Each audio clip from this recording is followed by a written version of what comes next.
Bon, maintenant les orques vont m'entraîner.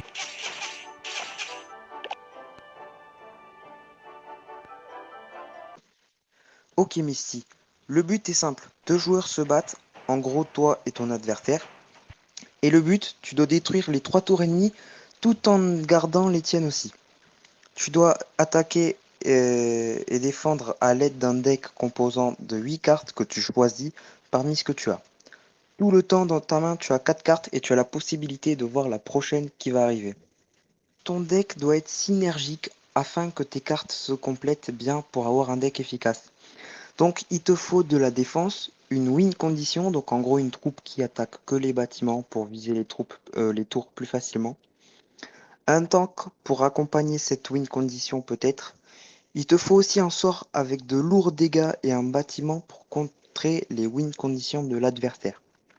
Si je peux te donner un site pour vérifier ton deck, il y a Deckshop qui je trouve est un très bon site pour vérifier ton deck. Et ensuite Royal API, donc Royale API, qui est aussi utilisé plutôt pour trouver des decks. N'hésite pas à monter en arène pour débloquer plus de cartes. Et toi, tu es à run combien? Je suis actuellement arène 17.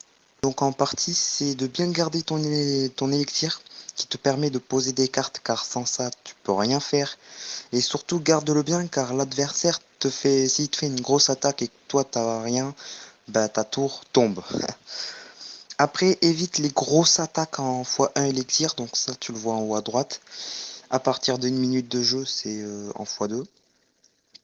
Mais aussi, quand tu prépares des attaques, pose d'abord les troupes derrière la tour du roi pour prendre ton temps et poser plus de troupes. Et peut-être pour accompagner si tu as des win conditions. Le temps qu'en tout cas ton élixir se régénère, tout ça de ça. Ensuite, évite d'activer la tour du roi, donc la tour au milieu, au fond. Donc en gros, évite de mettre un dégât dessus si aucune des deux autres tours sont détruites, car en gros, quand tu mets un dégât dessus, il active un canon qui améliorera du coup la défense de l'ennemi. Mais si une des tours de princesse meurt, bah, il active aussi automatiquement. Et donc là, bon, après, tu t'en fous. Après, il y a plein de conseils et tout, mais je te conseillerais d'aller voir des vidéos YouTube de joueurs pro, car moi, je connais que la base, hein. Aussi, il y a des tips, genre des moves vraiment sympas qu'on peut faire et qui peuvent être intéressants.